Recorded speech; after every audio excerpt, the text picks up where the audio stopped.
हाँ, हेलो प्यारे बच्चों। आज हम लोग कैपेसिटर का कैपेसिटर बोल रहे हैं यार, सर्कुलर मोशन का क्या मैं लेक्चर कर रहे हैं? तीसरा।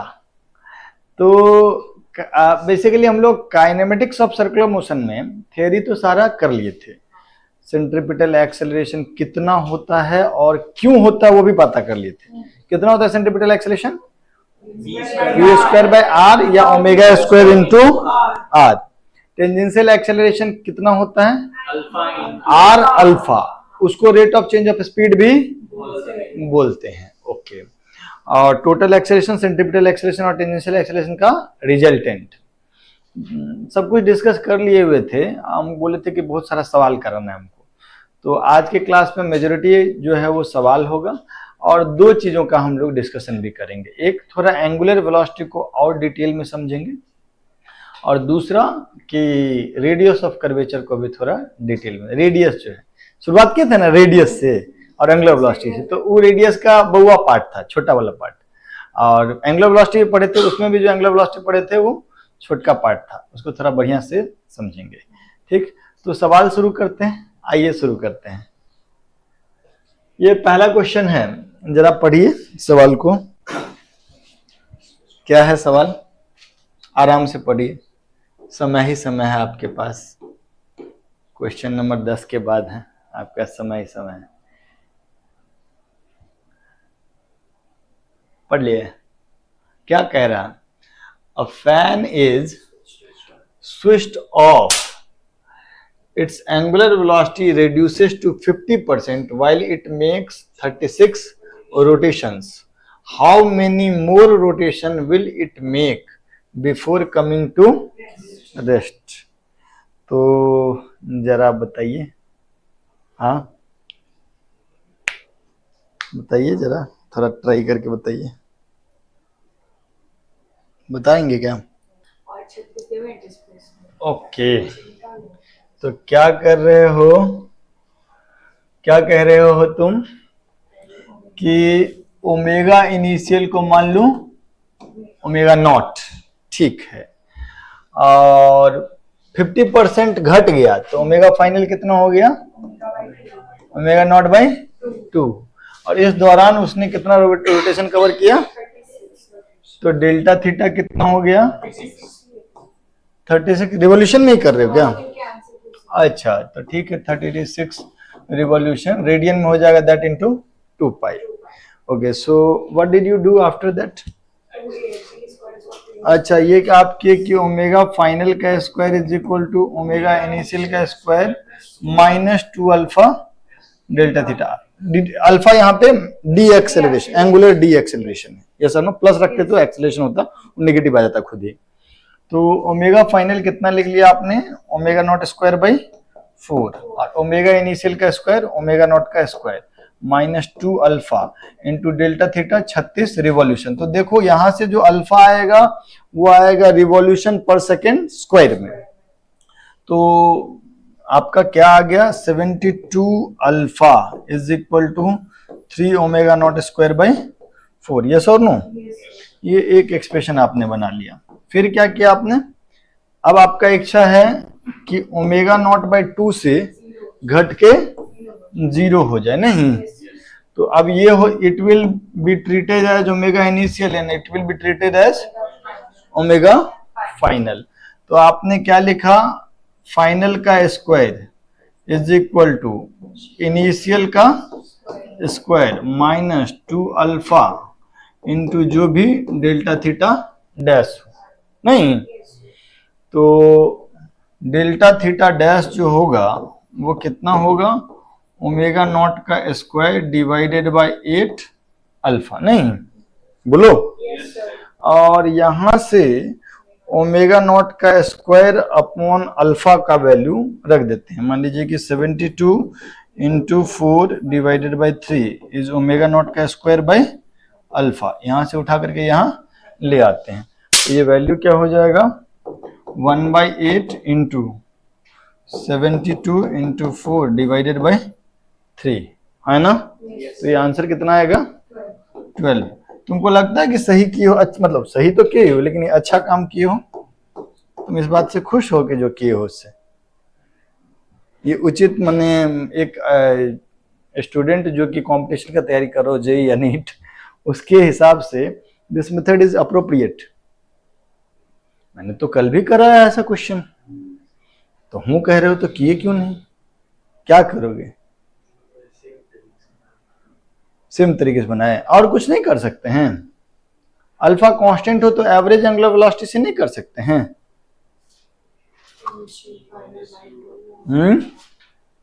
बोलो। अच्छा, टाइम का यहाँ पे आइडिया नहीं दिया हुआ है।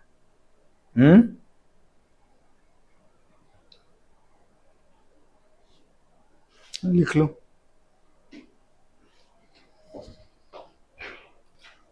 बच्चों एक बात बताओ जरा, तुम सब तो होशियार हो। मान लो कोई रेस्ट से स्टार्ट किया, ठीक? Constant alpha is constant, alpha is, तो यहां पे आ गया मान लीजिए ओमेगा बाय 2। कितने देर में? यहाँ पे t इक्वल टू 0 है, यहाँ पे t equal to t naught है, यहाँ पे t equal to t naught है। अब उसके बाद थोड़ी देर बाद किसी 2t नॉट पे इसका एंगुलर वेलोसिटी बढ़ के क्या ओमेगा हो जाएगा क्या? देख लो। यहां पर ओमेगा नॉट बाई 2 जो है v बराबर u प्लस ए टी होता है, या ओमेगा फाइनल बराबर omega initial into alpha T. तो यार ओमेगा इनिशियल तो 0 ही है, तो यहां से यहां तक में अल्फा टी का वैल्यू तो अल्फा इंटू टी नॉट है, यहां से यहां तक भी अल्फा टी का value alpha into T naught है। तो जितना यहां से यहां बढ़ा, यहां से यहां में भी उतना ही बढ़ना चाहिए। यस और नो? Is that okay? बोलो। तो अगर इसमें डेल्टा थीटा एंगल रोटेट किया तो इसमें कितना एंगल रोटेट करेगा? See delta theta. Constant angular acceleration है, इक्वल इंटरवल ऑफ टाइम में 3 गुना, 1:3:5:7। यस और नो? अब इसका उल्टा बोल रहा है तुम्हारा सवाल। तुम्हारा सवाल जो बोल रहा है वो इसका उल्टा बोल रहा है कि शुरुआत में जितना था उससे 50% हो गया और फिर 50% से 0 हो गया। यस और नो? तो माने ऐसे चल रहा है, ऐसे चल रहा है ना। शुरुआत में जितना था उसका 50% हो गया और 50% से 0 हो गया। यस और नो? तो इसमें अगर एंगुलर डिस्प्लेसमेंट कुछ है तो उसका 1/3 इसमें होगा। तो तुम देखो ना सवाल, इस पहला वाला में 36 रोटेशन है 0 से 50% तक में, तो 50% से 0 मतलब ओमेगा नॉट से 50% तक में 36 रोटेशन, तो 50% से 0 तक में 1/3, दैट इज 12 रोटेशन। वही आंसर भी है आपका। अरे बोलो। नहीं आगे बढ़े? ठीक है बच्चों। हाँ, this is your second question, please right. मैं सवाल समझा देता हूं। Angular displacement of a particle moving on a circle of radius 0.5 meter depends on time t as। देखो, एक पार्टिकल जो किसी सर्कल पे घूम रहा है, उस सर्कल पे जिस सर्कल का रेडियस है 0.5 मीटर, जिस सर्कल का रेडियस है 0.5 मीटर, और उस वो जो पार्टिकल घूम रहा है उसका angular displacement as a function of time t इतना दिया हुआ है। आपसे पूछा रहा है find average angular velocity from 0 to 1 second, करके बताइए। ये तो बेकार सवाल सा है, ये सवाल तो तुरंत हो जाएगा। क्या ओमेगा एवरेज क्या होता है? Delta theta by delta T. तो माने angular displacement final minus angular displacement initial upon T final minus T initial. तो फाइनल टाइम क्या है? 1 सेकेंड। तो 1 सेकेंड पे एंगुलर डिस्प्लेसमेंट कितना हो जाएगा? 2.75। और 0 पे एंगुलर डिस्प्लेसमेंट कितना हो जाएगा? 0। और टाइम कितना हो जाएगा 1 से 0? तो 1 माइनस 0। देखो तो यहाँ पे t इक्वल टू 1 पुट करने पे हो जाएगा ना, 2 प्लस 0.75, तो 2.75। और t इक्वल टू 0 पुट करने पे ये 0। तो final angular displacement minus initial angular displacement divided by final time minus initial time. तो ये कितना हो जाएगा ओमेगा एवरेज? 2.75। और यूनिट क्या हो जाएगा इसका? रेडियन पर सेकेंड। Is that okay? लिख लीजिए। कभी कभी ऐसे ही फालतू सवाल दे, जैसे मान ली तुमको हम ऐसा बोल दे कि इंडिया की राजधानी न्यू दिल्ली है, इसलिए तुम्हारा नाम क्या है? तो तुम बताओगे कि मेरा नाम सचिन तेंदुलकर है, इससे इंडिया की राजधानी का कोई लेना देना नहीं है। तो सर्कल का रेडियस तुमको टाइम पास करने के लिए दिया था, उससे उसका कोई लेना देना बोलो। अरे फालतू है, आगे बढ़े।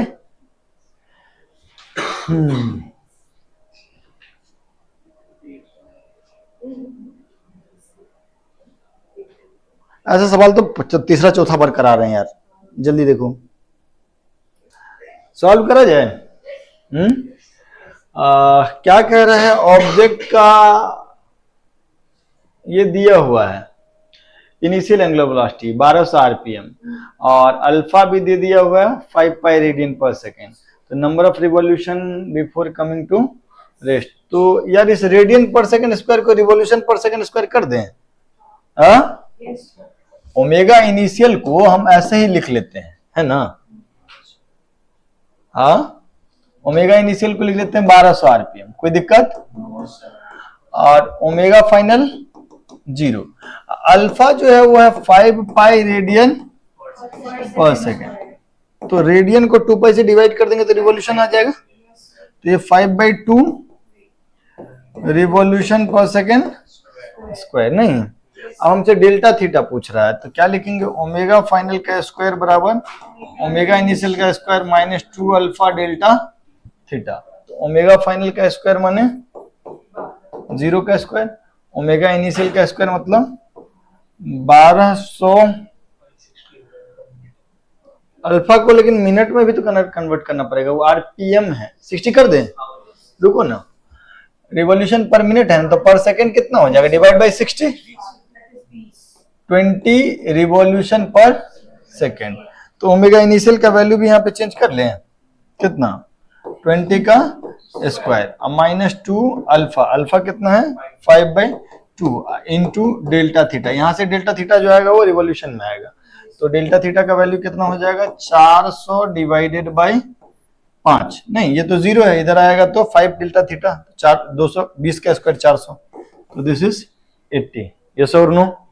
तो 80 रिवॉल्यूशन ही आंसर है। That okay?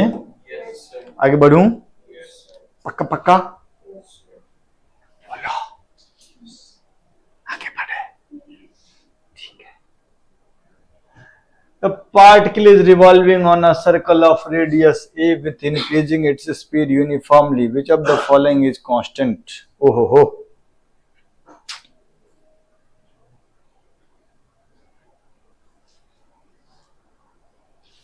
क्या कांस्टेंट है, सोच के बताओ। हाँ बच्चों, क्या कह रहा है कि स्पीड इंक्रीज कर रहा है, तो स्पीड इंक्रीज कर रहा है तो इसके पास टेंजेंशियल एक्सेलरेशन होगा?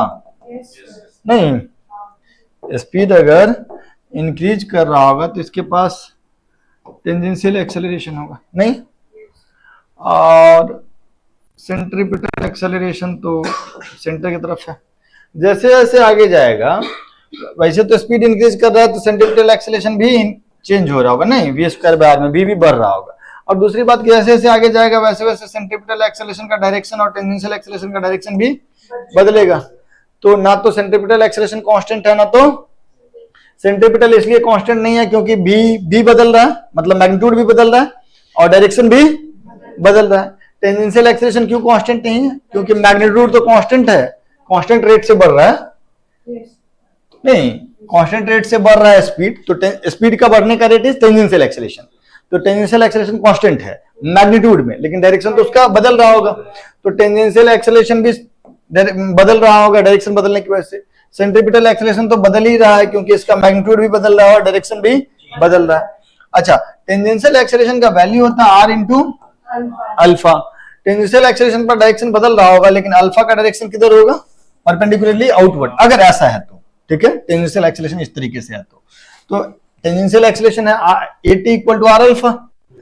और देखो यार, AT का मैग्नीट्यूड कांस्टेंट है और रेडियस तो कांस्टेंट है ही, तो अल्फा भी कांस्टेंट होगा। और इसका डायरेक्शन भी एक्सियल वेक्टर होता है, एक्सिस के अलोंग है, तो डायरेक्शन भी बदल नहीं रहा है, इसीलिए angular acceleration remains constant in magnitude as well as direction. क्या हमको दोबारा बताना चाहिए? बोलो तो लिख लो आंसर इज सी। आगे बढ़ेगा अपन।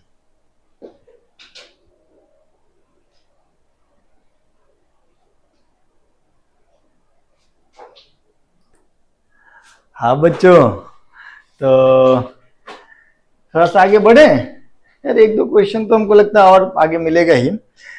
एक चीज हमको डिस्कस करना था, that is discussion on angular velocity. Angular velocity का डिस्कशन किए थे, लेकिन उतना ही किए थे जिससे कि हमारा छोटा मोटा काम हो, बड़े बड़े कामों का निष्पादन उतने थ्योरी से होने वाला। तो शुरू हो जाते हैं। आइए, अभी तक आप क्या जानते हैं? Angular velocity is rate of change of angular displacement. Yes और नो? सुनो, मान लिया कि there is a point A which is fixed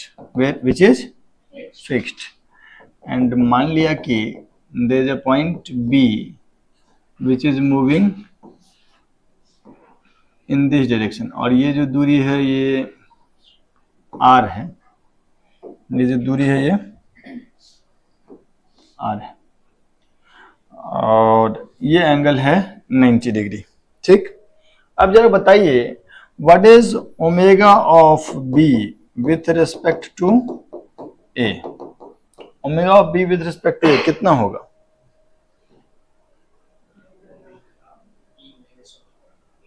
कितना हो जाएगा? बी बाई यस और नो? ओमेगा कितना हो जाएगा? बी बाई, ऐसा क्यों, सॉरी स्मॉल आर लिखे ना, ऐसा क्यों बोल रहे आप? क्यों बोले ऐसा? ऐसा इसीलिए क्योंकि अगर ये दूरी आर है, दिस इज फिक्स्ड, यहां से अगर थोड़ा सा दूरी आगे गया, थोड़ा सा दूरी, very small displacement, very small, कितना टाइम में? dt टाइम में। कितना टाइम में? तो dt टाइम में अगर ये आगे गया होगा तो कितना आगे गया होगा? v into dt। कितना आगे गया होगा? v into dt। यस और नो? और अगर हम आपसे पूछें, तो बहुत छोटा है, तो यहां वाले एंगल को हम लोग बोल लेते हैं डी थीटा। ये लगभग स्ट्रेट एक आर्क जैसा ही बिहेव कर रहा है। नहीं, यहां से यहां के बीच में ये आर है, तो ये ब्लू वाला भी जो सॉरी ग्रीन वाला भी लगभग आर ही होगा। तो अपन डी थीटा का वैल्यू क्या लिखेंगे? L by r, that is v d t by r. Yes और नो? तो d theta by d t क्या हो जाएगा? बी बाई आर, और उसी को हम लोग क्या बोलते हैं? ओमेगा। उसी को हम लोग क्या बोलते हैं? तो दैट इज वी बाई। इस कहानी से एक सीख मिली जिसको हम बोल्ड अक्षरों में लिखेंगे। किन अक्षरों में? बोल्ड अक्षरों में। क्या लिखेंगे? एंगुलर वेलोसिटी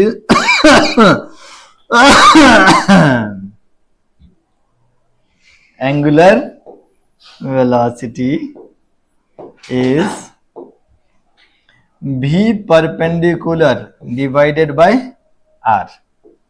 सही बात की गलत बात? नहीं, बोलो।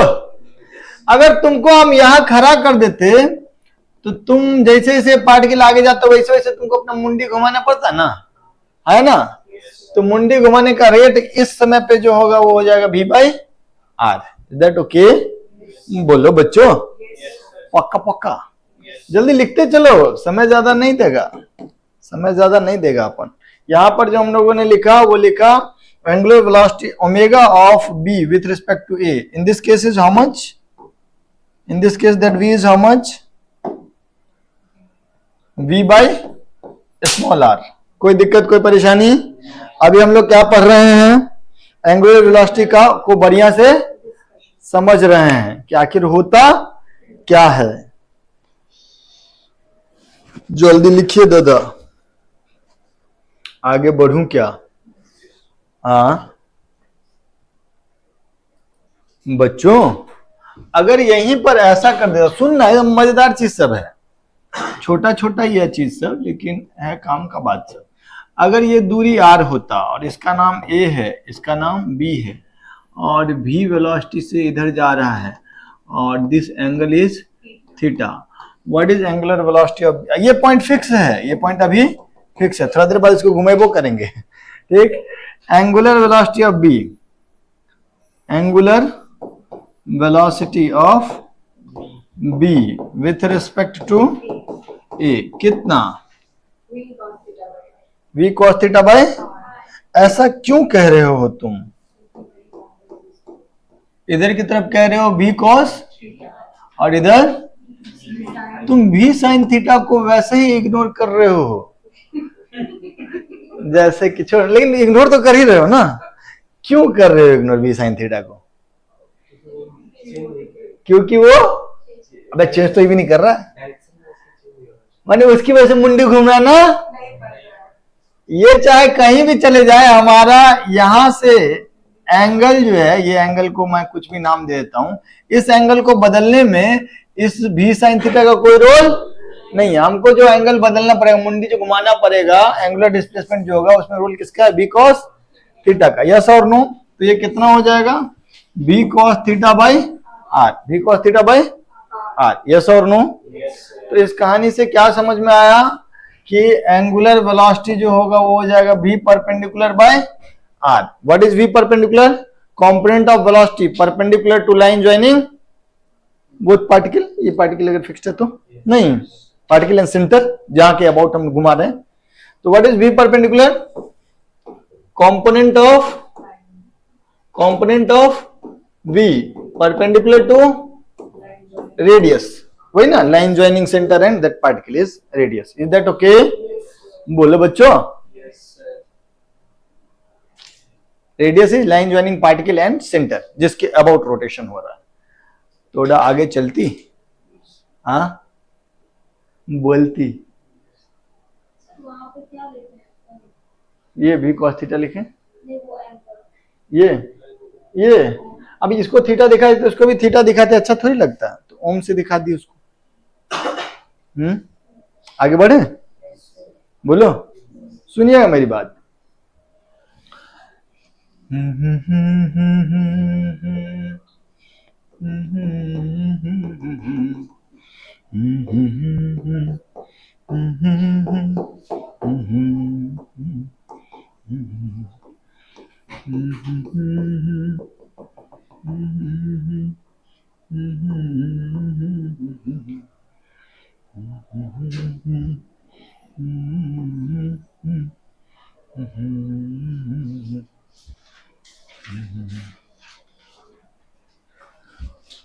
फाइंड, ये फिक्स्ड है, ये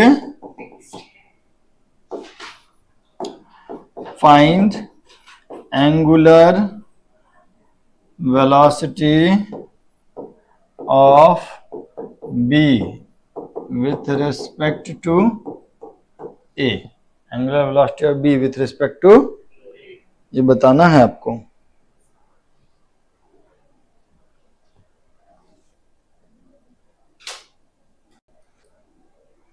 हाँ जी, hello, find angular velocity of b with respect to a, क्या करेंगे हम लोग, एंगुलर वेलोसिटी का फॉर्मूला क्या होता है, b परपेंडिकुलर बाय r।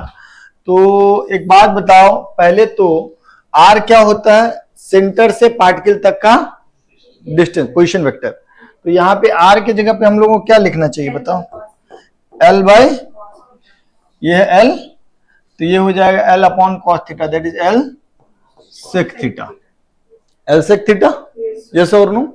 अच्छा, ये एक देखिएगा, ये थीटा है तो ये 90 माइनस थीटा होगा, ये एंगल क्या हो जाएगा थीटा, ये थीटा है तो ये 90 माइनस थीटा, तो ये भी 90 माइनस थीटा, और ये एंगल थीटा। माने हम क्या कर रहे हैं, सुनिएगा, हम क्या कर रहे हैं, वेलोसिटी का दो कंपोनेंट कर रहे हैं, एक अलोंग द रेडियस और एक परपेंडिकुलर टू द रेडियस। तो परपेंडिकुलर टू द रेडियस कितना हो जाएगा, v cos theta, along the radius क्या हो जाएगा, v sin थीटा, यस और नो। तो ओमेगा का वैल्यू क्या हो जाएगा, v cos थीटा, जो परपेंडिकुलर है, ये ना परपेंडिकुलर, अपॉन ये दूरी, that is l sec theta, sec theta को चाहो तो ऊपर कर लो, तो v cos square theta by l, is that okay, लिख लो। समझे बात? हाँ, थोड़ा और आगे बढ़ते हैं। मान लो b जो है वो इधर जा रहा है vb से, और a जो है वो इधर जा रहा है कितने से, va से, और उनके बीच का दूरी है r। ठीक है, ये भी 90 डिग्री पे, ये भी 90 डिग्री पे। ओके, तो what is angular velocity of b? What is omega of b with respect to a बराबर what? Omega of b with respect to a बराबर व्हाट? क्या होगा? अब यार होता क्या था कि विथ रिस्पेक्ट टू a में a रुका हुआ रहता, तब रुका हुआ, लेकिन जब हम कह रहे हैं विथ रिस्पेक्ट टू a तो a को रोकना ही पड़ेगा, तो a को रोक देते हैं, a पे बैठ जाते हैं, a रुक गया, लेकिन a जब रुक गया तो a के वेलोसिटी को रिवर्स करके, तो विथ रिस्पेक्ट टू a अगर हम लोग देख रहे हैं तो a तो यहाँ पे हमारे लिए रुक गया, लेकिन इसका जो नेट वेलोसिटी इधर हो गया वो कितना हो गया, vb माइनस va, पलट करके दे दिया ना इसको, और ये दूरी r अब परपेंडिकुलर डायरेक्शन में ही है, तो ओमेगा का वैल्यू कितना हो जाएगा, vb minus va divided by, समझ में आया? That is angular velocity of b with respect to a, with respect to, कोई दिक्कत कोई परेशानी? पक्का पक्का लिखते जाओ।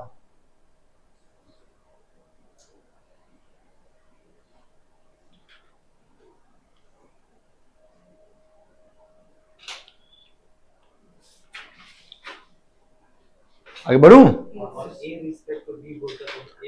विथ रिस्पेक्ट टू बी करते तो V A minus V B कर देते, तो यहाँ पे जो वी माइनस वी ए वो होता V A minus V B. Is that okay? बोलो। अगर यहीं पे मैं आपको ऐसा कह देता कि ए वाला जो है वो इधर जा रहा है कितने से, वी ए से 90 डिग्री पे ही, तो तब आंसर को क्या फर्क पड़ता, वी ए को पलट करके दे देते, तो यहाँ माइनस की जगह पे प्लस हो जाता, यहाँ भी माइनस की जगह पे, सवाल बदल गया, आंसर भी बदल गया। आप चाहें तो लिख सकते हैं।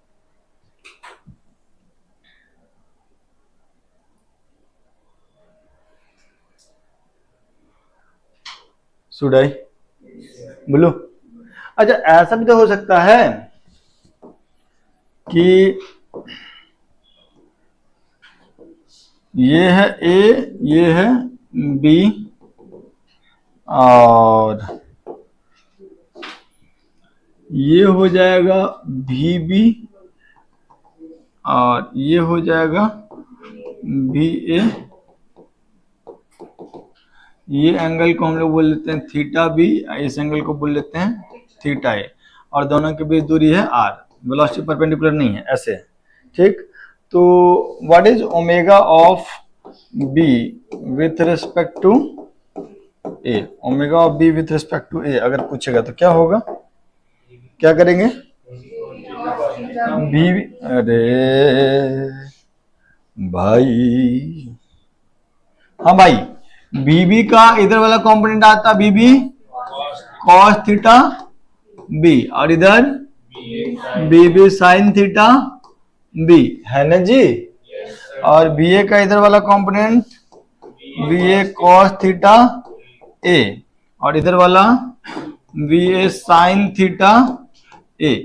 क्या हम लोगों को साइन थीटा वाले कंपोनेंट से कोई मतलब है? उसकी वजह से मुंडी चेंज, मुंडी घुमाना नहीं पड़ेगा।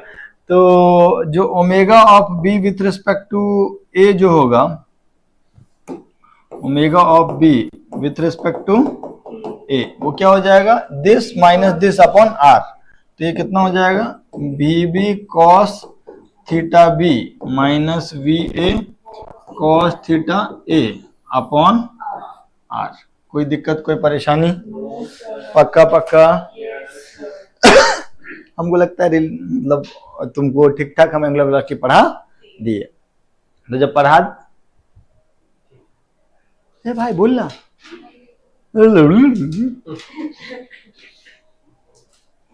आराम से बैठ के इसको करेंगे। चलो, जब पढ़ लियो तो सवाल करो, बताओ सवाल करके। सवाल सुंदर है,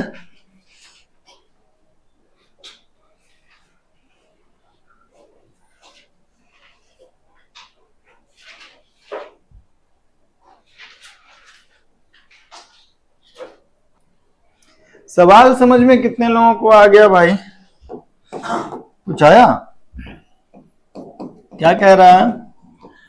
एक पार्टिकल है कोई भी चीज जिसको कितने से फेंका, 10 मीटर पर सेकंड से, और कितने डिग्री हॉरिजॉन्टल से, 37 डिग्री पे, और उसके बाद जो है सो यहाँ पे आके ये टकराया।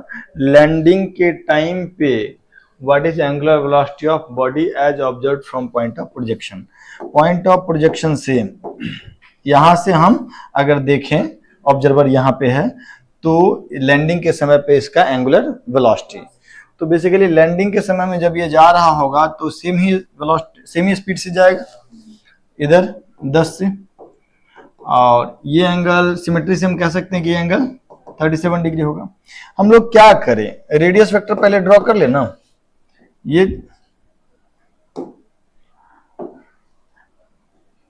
चीज जो है this is our radius vector, जिसका वैल्यू हो जाएगा u square sine 2 theta by g. खैर हम लोग कैलकुलेट करेंगे, रेंज का जो फॉर्मूला होता है। नहीं, अब जरा हमको रेडियस वेक्टर के परपेंडिकुलर वाला कंपोनेंट चाहिए, वेलोसिटी का 2 कंपोनेंट करना होगा।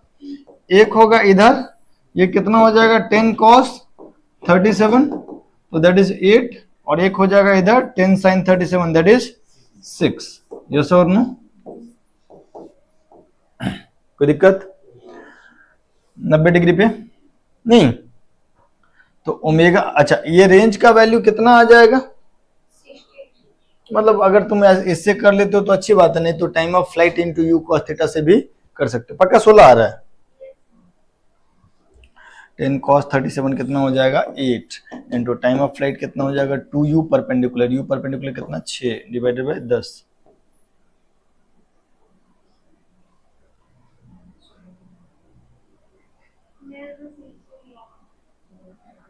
मेरा तो ये आ रहा है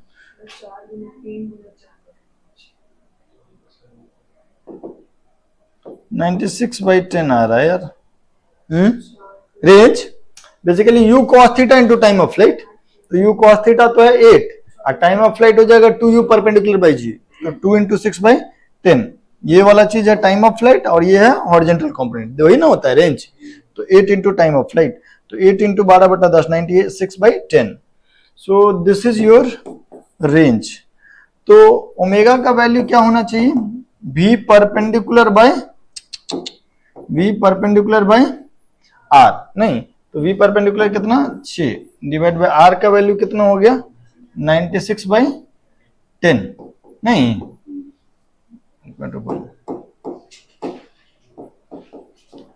तो 10/16 ना, तो दैट इज 5/8। यूनिट क्या हो जाएगा? रेडियन पर सेकेंड। ओके, कोई दिक्कत? उसी चीज पे नहीं था बेस्ट। ये रेंज का value u square sine 2 theta by g से निकालो, या फिर u cos theta into time of flight से निकालो, बात तो सेम ही है। करोगे 96/10 आएगा, हम करके देख चुके हैं। अरे बोलो बच्चों, लिखो बच्चों तुम लोग आराम आराम से। ठीक है बच्चों, एंगुलर वेलोसिटी पे ही एक और सवाल देखिए जरा। सवाल ये है कि एक पार्टिकल है, वो इस परपेंडिकुलर लाइन पे जा रहा है, कितने स्पीड से? 4 मीटर पर सेकंड से। ठीक, तो 2 सेकंड में वो यहां से 8 मीटर आगे चला गया। इस समय पे इस पार्टिकल का एंगुलर वेलोसिटी बताना है, लेकिन इस पॉइंट के रिस्पेक्ट में जो यहां से 8 मीटर दूरी पे है। अभी अभी ऐसा सवाल एक किए थे, करके बताइए, पढ़ लीजिए अगर कोई दिक्कत है, कंफ्यूजन है तो।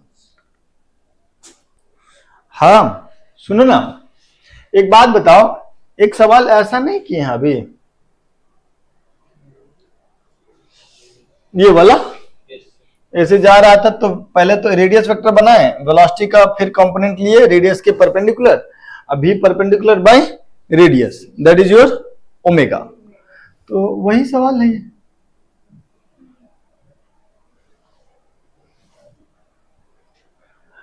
अभी जो हमारा रेडियस होगा वो यही होगा ना, ये 8 मीटर, ये 8 मीटर, तो ये कितना हो जाएगा 8√2। और अगर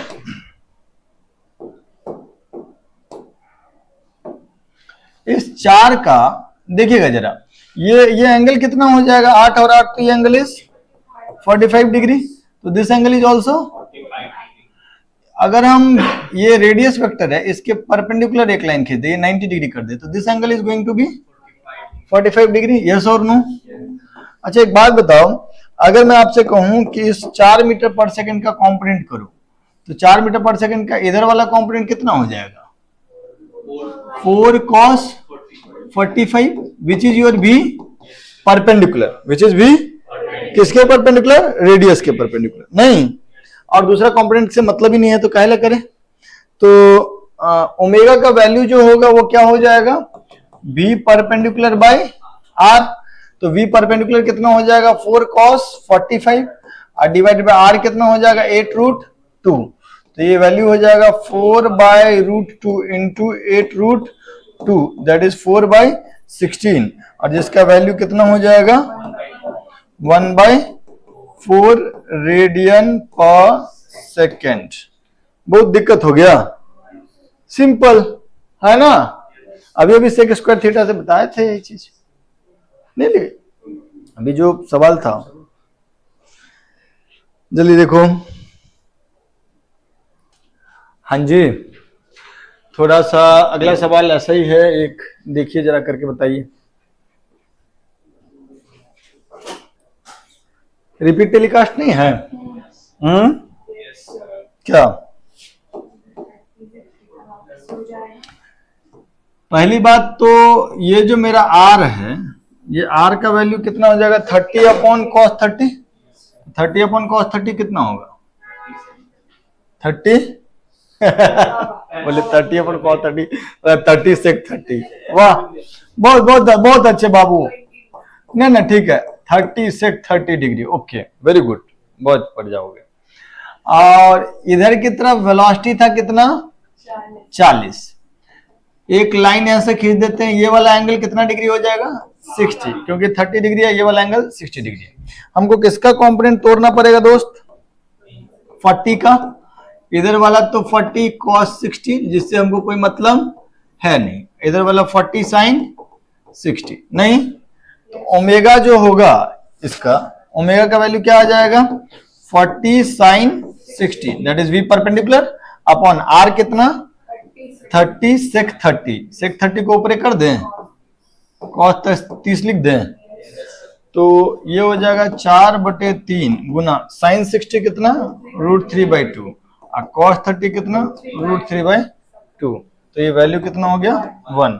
तो angular velocity of the bus as seen from point O is, या जो जितना उसका होगा उसी रेट से ये ओमेगा भी, इसका भी ये बदल रहा होगा, तो ये हो जाएगा 1 रेडियन पर सेकेंड।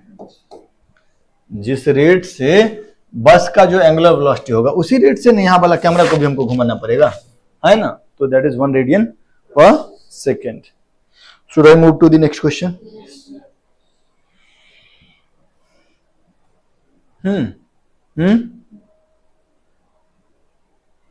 ओके, देखिए जरा सवाल थोड़ा सा कल वाला से रिलेटेड। सवाल में क्या दिया हुआ है कि एक पार्टिकल सर्कल पे मूव कर रहा है, किसी इंस्टेंट पे एक्सेलरेशन और वेलोसिटी दोनों वेक्टर फॉर्म में दे दिया आपको, ठीक है, ए वेक्टर एंड बी वेक्टर। अब आपको बोल रहा है कि बताओ कि सर्कुलर मोशन यूनिफॉर्म है या फिर नॉन यूनिफॉर्म में है, तो एक्सेलरेटेड है कि डी एक्सेलरेटेड है कि पता नहीं, पता नहीं तो ऐसे फर्जी है। तो ऐसे क्वेश्चंस को कैसे करना चाहिए, अगर सर्कुलर मोशन, सुनिएगा मेरी बात, अगर सर्कुलर मोशन यूनिफॉर्म हुआ तो क्या उसके पास टेंजेंशियल एक्सेलरेशन होगा, अगर वेलोसिटी इधर है, यूनिफॉर्म सर्कुलर मोशन होगा तो खाली एक ही एक्सेलरेशन होगा, that is centripetal acceleration, and that will be perpendicular to velocity, that will be perpendicular to, है ना, तो v dot a will be 0।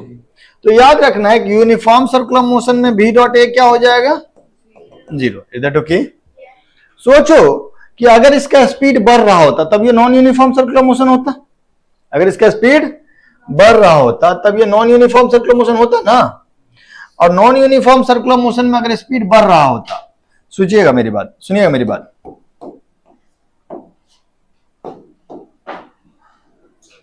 इधर की तरफ टेंजेंशियल एक्सेलरेशन होता और इधर की तरफ, और स्पीड बढ़ रहा है, स्पीड वेलोसिटी इधर होगा तभी स्पीड बढ़ रहा है टेंजेंशियल डायरेक्शन में। तो एक बात बताओ कि टोटल एक्सेलरेशन जो होता वो कुछ इस दिशा में आता, ए नेट है ना। ए नेट और बी के बीच में एंगल कैसा होता है, एक्यूट के ऑब्ट्यूज? एक्यूट होता तो डॉट प्रोडक्ट कैसा आता, पॉजिटिव आता, कॉस थीटा पॉजिटिव आता है, ए भी कॉस थीटा पॉजिटिव हो जाता है ना। तो ये बात भी याद रखना है कि अगर एक्सेलरेटेड सर्कुलर मोशन होगा तो बी डॉट ए जो होगा वो क्या होगा, ग्रेटर देन 0 होगा। और अगर डी एक्सेलरेटेड होता तो क्या कैसा होता, अगर डी एक्सेलरेटेड सर्कुलर मोशन होता तो पार्टिकल का वेलोसिटी इधर होता, लेकिन टेंजेंशियल एक्सेलरेशन उसका इधर की तरफ होता नहीं, और सेंट्रीपिटल एक्सेलरेशन इधर की तरफ होता नहीं, और इन दोनों का जो नेट होता वो कुछ इस डायरेक्शन में जाता, और वो ए नेट और बी के बीच एंगल ऑब्ट्यूज हो जाता है। ए नेट डॉट वी जो होगा वो नेगेटिव हो जाएगा, कॉस थीटा 180 90 डिग्री और 180 डिग्री के बीच में अगर थीटा हो तो कॉस थीटा नेगेटिव हो जाएगा। तो फिर डी एक्सेलरेटेड में ए डॉट वी या वी डॉट ए जो होगा वो नेगेटिव होगा। अभी में देखो तो वी डॉट ए या ए डॉट वी कितना हो जाएगा, 4 8 32 32 और 3 into 6 -18, तो 32 -18 दैट इज पॉजिटिव। पॉजिटिव हो गया तो क्या हो जाएगा, एक्सेलरेटेड सर्कुलर मोशन।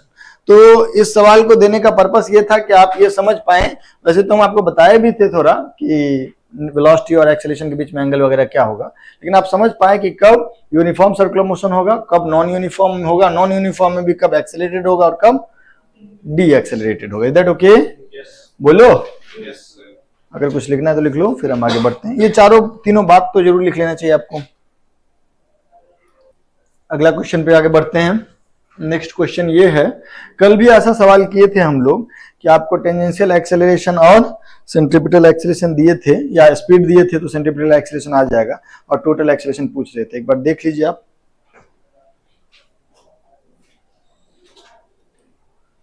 हेलो, इसमें क्या दिया है जरा देखो। सवाल में क्या बोल रहा है, car is moving with 30 metre per second on a circular path of radius 500 metre. तो ये सर्कुलर पाथ है, इस पे क्या बोल रहे हैं हम,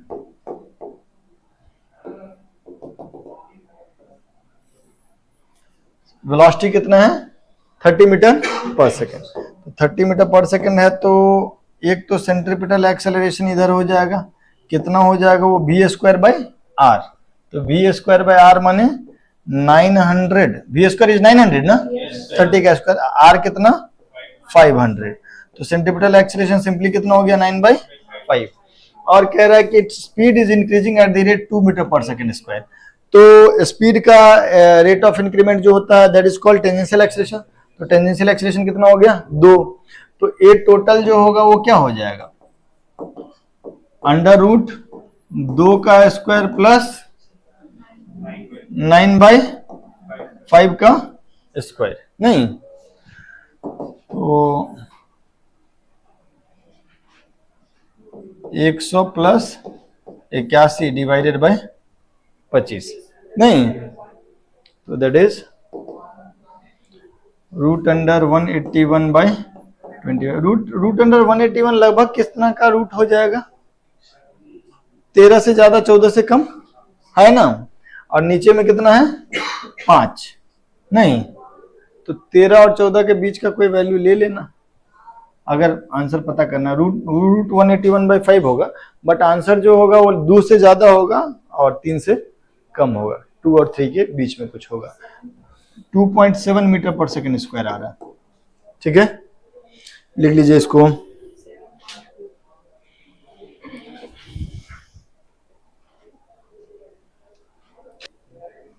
आगे बढ़े थोड़ा, जरा एक सिंपल सा क्वेश्चन है। एक सिंपल पेंडुलम जो है वो ऐसे CAB पाथ पे ऐसे ऐसे घूम रहा है, एक इंस्टेंट पे वो ए और बी के बीच में है। इस इंस्टेंट पे जो टोटल एक्सेलरेशन है वो किधर पॉइंट कर रहा होगा इन चारों क्वाड्रेंट में। मतलब अगर इधर कर रहा होगा तो फर्स्ट क्वाड्रेंट, इधर कर रहा होगा तो सेकंड क्वाड्रेंट, इधर कर रहा होगा तो थर्ड क्वाड्रेंट, और इधर कर रहा होगा तो फोर्थ क्वाड्रेंट। आपको सोच के बताना है कि टोटल एक्सेलरेशन किस क्वाड्रेंट में पॉइंट कर रहा होगा जब पार्टिकल यहाँ पे है। तो हम कह रहे हैं कि पार्टिकल ऑसिलेट कर रहा है ऐसे ऐसे, ठीक, ऑसिलेट कर रहा है सी ए बी बी ए सी ऐसे ऐसे। एक इंस्टेंट पे जब पार्टिकल कहीं यहां पे है, ठीक, तो उस समय पे total acceleration of the particle किस दिशा में पॉइंट कर रहा है। अगर मान लीजिए कि इधर पॉइंट कर रहा होगा तो फर्स्ट क्वाड्रेंट हो जाएगा, इधर अगर पॉइंट कर रहा होगा तो सेकंड क्वाड्रेंट हो जाएगा, इधर अगर पॉइंट कर रहा होगा तो थर्ड क्वाड्रेंट हो जाएगा, और इधर अगर पॉइंट कर रहा होगा तो फोर्थ क्वाड्रेंट हो जाएगा। चारों में से किस क्वाड्रेंट की तरफ पॉइंट करेगा आपको सोच के बताना है।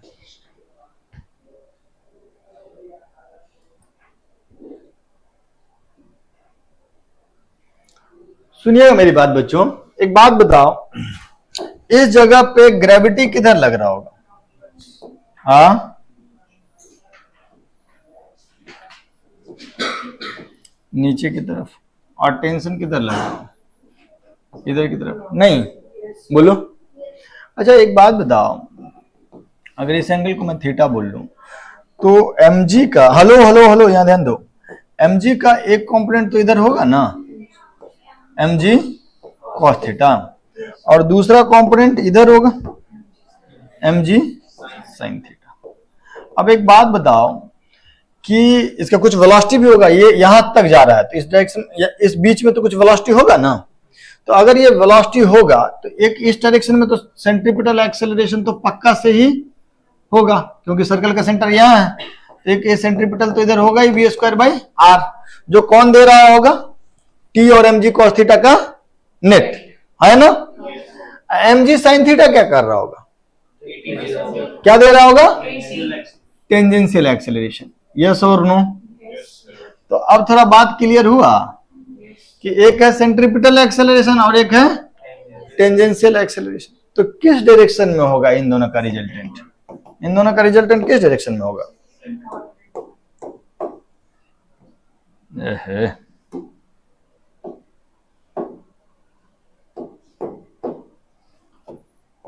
इस तरफ नहीं होगा, बोलो, कोई दिक्कत कोई परेशानी? तो कौन सा क्वाड्रेंट होगा, सेकंड क्वाड्रेंट।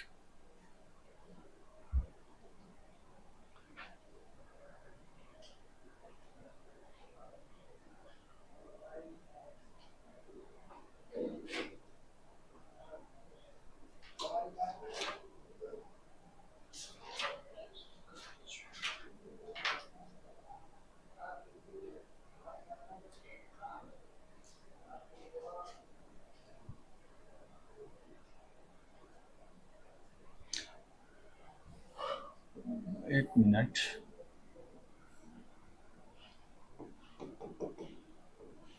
अबे थर्ड क्वाड्रेंट भी हो सकता है, एक सिचुएशन ऐसे, एक थर्ड क्वाड्रेंट भी हो सकता है।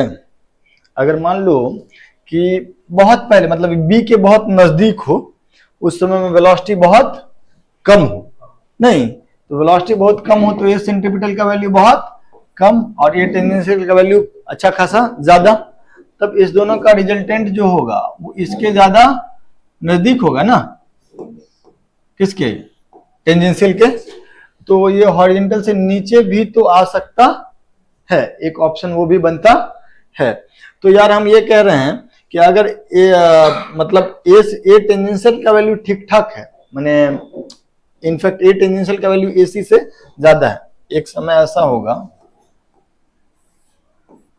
AC और AT, एक समय ऐसा होगा कि AC और AT दोनों बराबर होगा, नहीं कोई ऐसा समय तो जरूर होगा जिस समय पे G sin थीटा और V स्क्वायर बाय आर दोनों बराबर होगा। तो उस समय पे जो रिजल्टेंट होगा वो हॉरिजॉन्टल में हो जाएगा, नहीं, ओके। और अगर AC का वैल्यू ज्यादा हुआ AT से तो रिजल्टेंट सेकेंड क्वाड्रेंट में चला गया, और अगर AT का वैल्यू AC से ज्यादा हुआ तो रिजल्टेंट थर्ड क्वाड्रेंट में हो जाएगा, ठीक है क्या? तो ये तो बोलना पड़ेगा हम लोगों को, ठीक, सेकेंड और थर्ड दोनों पॉसिबल है, इज दैट ओके? बोलो, इनफैक्ट हॉरिजॉन्टल में भी पॉसिबल है एक समय पे। आगे बढ़े, थोड़ा सा ये सवाल है, इसको देखिए करके बताइए। सुनो ना, इसमें क्या कह रहा है कि वेलोसिटी इधर है और टोटल एक्सेलरेशन इधर है। थीटा के बारे में दे दिया डेटा, थीटा कितना बोल रहा है, tan थीटा इज 3/4, तो थीटा कितना डिग्री हो गया, 37 डिग्री। नहीं तो अब ये जो है नेट एक्सेलरेशन का डायरेक्शन, ये जो है, तो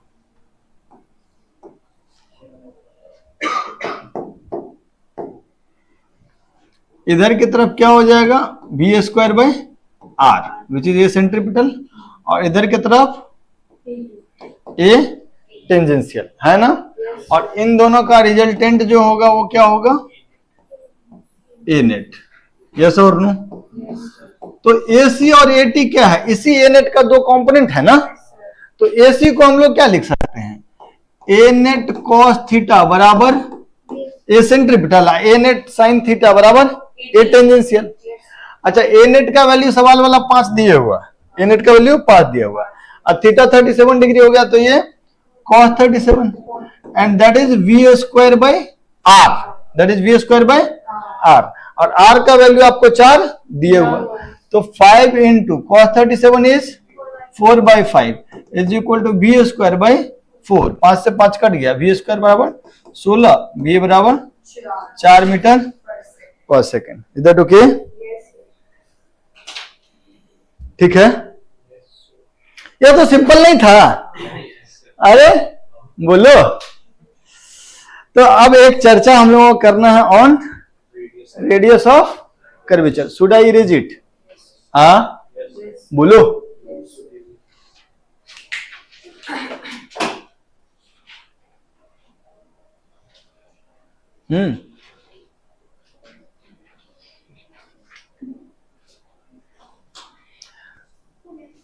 देखिए रेडियस ऑफ कर्वेचर, एक बात बताओ, कोई पार्टिकल अगर इधर की तरफ जा रहा है, पार्टिकल अगर इधर की तरफ जा रहा है और उसका